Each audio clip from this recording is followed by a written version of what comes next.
The grand lobby of the luxurious Ashford Hotel buzzed with life. Crystal chandeliers hung from the ceiling, casting a warm glow over marble floors polished to perfection. Guests in designer suits and elegant dresses mingled, their laughter echoing through the space. Among them stood Claire Bennett, a single mother in her early 30s, dressed modestly but with quiet dignity. Her presence was unassuming, yet she carried an air of resilience that set her apart. Claire adjusted the strap of her handbag as she approached the concierge desk. She had come to deliver a package for her neighbor who worked part-time at the hotel. As she waited, a group of impeccably dressed women entered her peripheral vision. They were the epitome of privilege, diamonds glittering on their fingers, designer handbags swinging casually at their sides. Their leader, Victoria Sterling, exuded authority with every step. Her sharp gaze swept over Claire before dismissing her entirely. "Look at her," Victoria said, her voice dripping with disdain. "Another one of those mothers. No husband, no class, yet here she is, pretending she belongs." Her companions tittered, their eyes narrowing as they scrutinized Claire. One of them leaned closer to Victoria, whispering loudly enough for Claire to hear. "Honestly, it's embarrassing. Why do people like her even bother coming to places like this?" Claire's jaw tightened, but she forced herself not to react. She had faced worse than idle gossip and condescension. Still, the weight of their judgment pressed down on her shoulders like an invisible cloak. For a moment she considered leaving, but something deep within compelled her to stay. This wasn't just about delivering a package anymore. It felt personal now. As the women moved toward the lounge, Claire noticed a familiar face behind the counter. It was Marcus, the hotel manager, someone she'd briefly met during a charity event months ago. He greeted her warmly, his smile genuine. "Ms. Bennett, what brings you here today?" "I'm dropping off something for Lisa," she replied, handing him the parcel. "She mentioned she left it behind after her shift yesterday." Marcus nodded, taking the package. Before he could say more, a commotion erupted near the entrance. A man in a tailored suit stormed in, his face flushed with anger. He demanded to speak to the owner immediately, his tone brusque and commanding. The receptionist stammered, unsure how to handle the situation. Victoria and her entourage turned their attention to the spectacle, clearly amused by the chaos unfolding before them. "Oh, look," Victoria drawled. "Another disgruntled guest. Honestly, management here has gone downhill." Claire watched silently, her curiosity piqued. Something about Victoria's smug demeanor grated against her nerves. She couldn't shake the feeling that there was more beneath the surface, a secret waiting to be uncovered. Later that evening, Claire returned home to find her son, Ethan, eagerly awaiting her return. At 8 years old, he possessed a wisdom beyond his years, often comforting her when life became overwhelming. Tonight, however, his excitement stemmed from something else entirely. "Mom, guess what?" Ethan exclaimed, holding up a letter. "I got accepted into the art competition at school." Claire's heart swelled with pride. Despite their struggles, Ethan never lost sight of his dreams. She hugged him tightly, promising to attend the exhibition no matter what. But as she tucked him into bed later that night, her thoughts drifted back to the hotel and the peculiar encounter with Victoria. That same night, unable to sleep, Claire decided to check some old documents stored in her attic. Her late father, a businessman who had passed away unexpectedly years ago, had left behind boxes filled with papers and photographs. Most of them were mundane receipts and contracts, but one folder caught her eye. Its label read, "Ashford Hotel Ownership Agreement." Confused, Claire opened the folder and began sifting through its contents. What she discovered left her breathless. According to the documents, her father had been the majority shareholder of the Ashford Hotel, a fact she had never known, and since his passing, ownership had legally transferred to her. Stunned, Claire sat back, her mind racing. Could it be true? Was she really the rightful owner of the very hotel where she'd been mocked earlier that day? The revelation ignited a fire within her, a mix of indignation and determination. If these women thought they could belittle her without consequence, they were sorely mistaken. The morning sun filtered through the curtains of Claire's modest apartment, casting a golden hue over the kitchen table.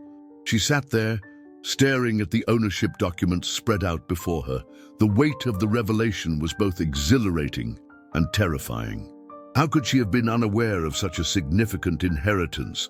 Her father had always been private about his business dealings, but this was monumental. Ethan shuffled into the room, rubbing sleep from his eyes. "Mom, are you okay?" Claire forced a smile, pushing the papers aside.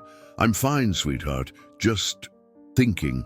But her mind was anything but calm. She couldn't ignore the implications of what she'd discovered. Ownership of the Ashford Hotel wasn't just a financial windfall. It was a chance to reclaim her dignity and prove herself in a world that had dismissed her. Yet the thought of stepping into that gilded world filled her with trepidation. Could she handle the scrutiny? Would anyone believe her claim? Determined to find answers, Claire decided to visit the hotel again. This time she approached Marcus directly. "Do you have a moment?" she asked, her voice steady despite the nerves bubbling beneath the surface. Marcus nodded, leading her to a quiet corner of the lobby. "Of course. What can I do for you?" Claire hesitated, then pulled out a copy of the ownership agreement. "I think there's been a misunderstanding. According to these documents, I'm the rightful owner of this hotel." Marcus's eyes widened as he scanned the paper. This is incredible. "But why didn't you say something earlier?" "I only found out last night," Claire admitted. "My father never told me. I need to understand what's going on here. Who's been managing the hotel all this time?" Marcus sighed, running a hand through his hair. "Officially, the hotel has been under trusteeship since your father's passing, but unofficially—" He trailed off, glancing around nervously. "Unofficially," Claire pressed. "There are people who've been pulling strings behind the scenes," Marcus explained. "Powerful people. Victoria Sterling, for instance, has been using her influence to control decisions around here. She acts like she owns the place." Claire's blood boiled at the mention of Victoria's name. So, the woman who had mocked her so cruelly was not only benefiting from her family's legacy, but actively undermining it. The injustice fueled her resolve. Over the next few days, Claire immersed herself in learning everything she could about the hotel's operations. She attended meetings, reviewed financial reports, and spoke with staff members. Many were wary of her at first, unsure what to make of this unexpected arrival. But Claire's genuine interest in their work and her willingness to listen won them over. Meanwhile, Victoria grew increasingly suspicious of Claire's presence. One afternoon, as Claire walked through the lobby, Victoria intercepted her. "What exactly are you doing here?" she demanded, her tone sharp. "I'm ensuring the hotel runs smoothly," Claire replied coolly. "Something you might consider doing instead of gossiping." Victoria bristled. "You think you're clever, don't you? Playing dress-up and pretending you belong here." Claire met her gaze unflinchingly. "Believe me, I belong here more than you know." Later that evening, Claire received an anonymous tip from one of the hotel employees, a ledger detailing questionable transactions linked to Victoria. It seemed she had been siphoning funds from the hotel for years, masking it as legitimate expenses. Armed with this evidence, Claire knew she had leverage, but wielding it would require strategy. As she prepared to confront Victoria, Claire reflected on her journey thus far. She had entered the hotel as an outsider, underestimated and ridiculed. Now she stood on the brink of reclaiming her birthright and exposing the truth. But victory wouldn't come without cost. Every step forward felt like walking a tightrope, balancing courage with caution. That night, as Ethan slept peacefully upstairs, Claire allowed herself a rare moment of vulnerability. She stared at her reflection in the mirror, seeing not just a single mother or a struggling woman, but someone capable of greatness. For the first time in years, she felt truly alive. The air in the Ashford Hotel boardroom was thick with tension. Claire sat at the head of the long mahogany table, her posture unwavering despite the storm brewing around her. Across from her, Victoria Sterling glared daggers, flanked by her usual entourage of sycophants. The room buzzed with whispers as hotel executives and key stakeholders filed in, curious about the sudden call for an emergency meeting. Claire had carefully orchestrated this moment. She knew that exposing Victoria's corruption outright would require more than just evidence. It would demand a calculated display of authority and resolve. As the last attendee took their seat, she stood, commanding the room's attention. "Thank you all for coming," Claire began, her voice steady and clear. "I've called this meeting to address some troubling irregularities within the hotel's operations. Specifically, I want to discuss discrepancies in our financial records." Victoria scoffed, leaning back in her chair with feigned nonchalance. "This is absurd. Who does she think she is?" Claire ignored the interruption, sliding the ledger across the table toward Marcus. "This document outlines unauthorized transactions totaling over $500,000. Transactions linked directly to Ms. Sterling." Gasps rippled through the room as Marcus reviewed the ledger, his expression growing increasingly grim. These are serious allegations," he murmured, passing the document to the hotel's chief financial officer. Victoria shot to her feet, her composure cracking for the first time. "You can't prove any of this. It's slander." "I assure you it's not," Claire replied calmly, producing additional documents and emails corroborating the accusations. "Every entry has been verified by independent auditors. You've been exploiting my family's legacy for years, Victoria, but your reign ends today." For a moment, silence hung heavy in the room. Then, one by one, the other board members turned to Victoria, their faces etched with disbelief and disapproval. Even her closest allies seemed to distance themselves, unwilling to be tainted by association. Defeated but defiant, Victoria stormed out of the room, her heels clicking sharply against the marble floor. Her departure felt like the closing of a chapter, but Claire knew the battle wasn't over yet. Restoring the hotel's integrity would require hard work and forgiveness. In the days that followed, Claire worked tirelessly to rebuild trust among the staff and guests. She implemented transparency measures, streamlined operations, and prioritized employee welfare. Slowly but surely, the Ashford Hotel began to transform, not just as a business, but as a community. Yet, amidst the triumphs, Claire faced moments of introspection. Late one evening, as she walked through the now quiet lobby, she found herself reflecting on her journey. She thought about the women who had mocked her, the struggles she'd overcome, and the sacrifices her father had made. For so long, she had defined herself by what others thought of her. Now she realized her worth came from within. Her musings were interrupted by Marcus, who approached with a warm smile. "You've done incredible things here, Claire. Your father would be proud." "Thank you," she said softly. "But there's still so much to do." Marcus nodded.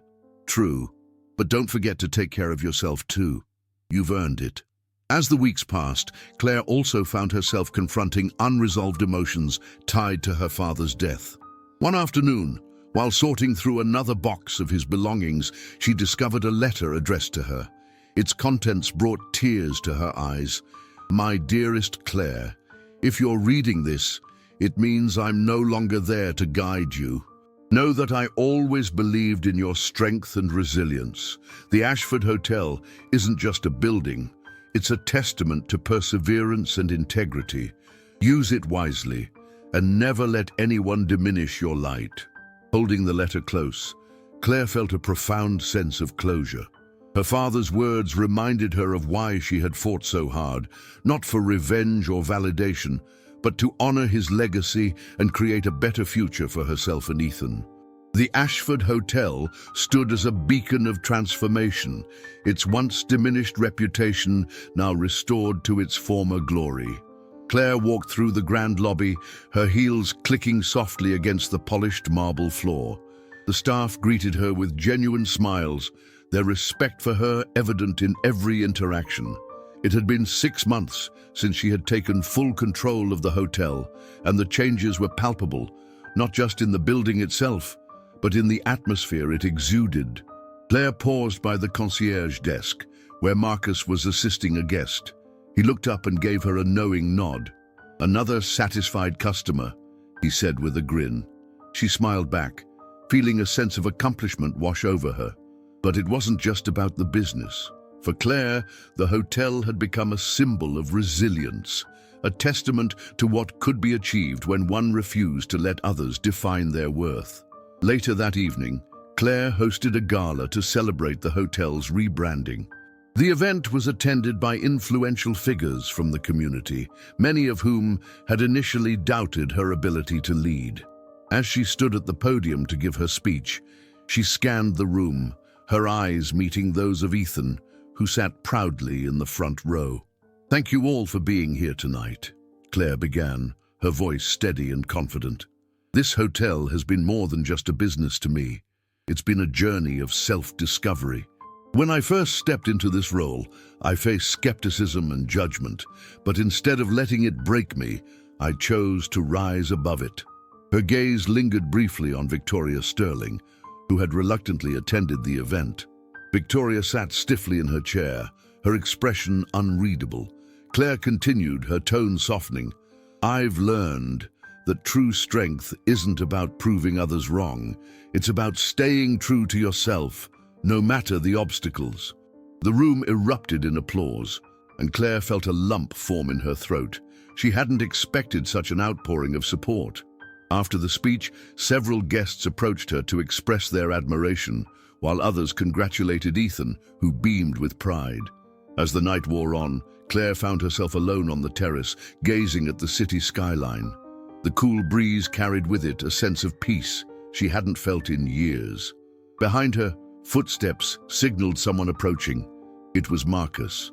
"You did it, Claire," he said, handing her a glass of champagne. "You've turned this place around, and yourself too." She chuckled softly. "It wasn't easy. There were days when I wanted to give up. But Ethan reminded me why I started this journey in the first place." Marcus nodded thoughtfully. "He's quite the young man. You've raised him well." They stood in companionable silence for a moment before Claire spoke again. "Do you think my father would be proud?" "I know he would," Marcus replied without hesitation. "You've honored his legacy in ways he probably never imagined." Tears welled in Claire's eyes, but they were tears of gratitude rather than sorrow. For the first time, she felt whole, no longer burdened by the weight of others' judgments or the shadow of her father's untimely death. The following morning, Claire received a letter from Victoria. To her surprise, it contained an apology. "Dear Claire, I owe you an explanation and an apology. My actions toward you were fueled by jealousy and insecurity. Watching you reclaim your place with grace and determination made me realize how small-minded I've been. I hope one day you can forgive me." Claire read the letter twice, her heart softening. Forgiveness wasn't easy, but it was necessary, for her own healing and for moving forward. She tucked the letter away, deciding to respond later. For now, she focused on the future. As weeks turned into months, Claire continued to grow both personally and professionally. She launched initiatives to support single mothers, using the hotel as a platform to empower others facing similar challenges. Ethan thrived under her guidance, excelling in school and pursuing his passion for art. Together, they built a life filled with purpose and love.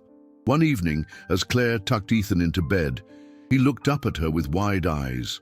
"Mum, do you think we'll always be okay?" She kissed his forehead, her heart swelling with affection.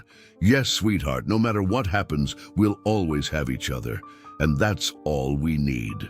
Call to action. If you enjoyed this story of resilience and redemption, don't forget to like, subscribe, and share it with others who might find inspiration in Claire's journey. What part of her story resonated with you the most? Let us know in the comments below.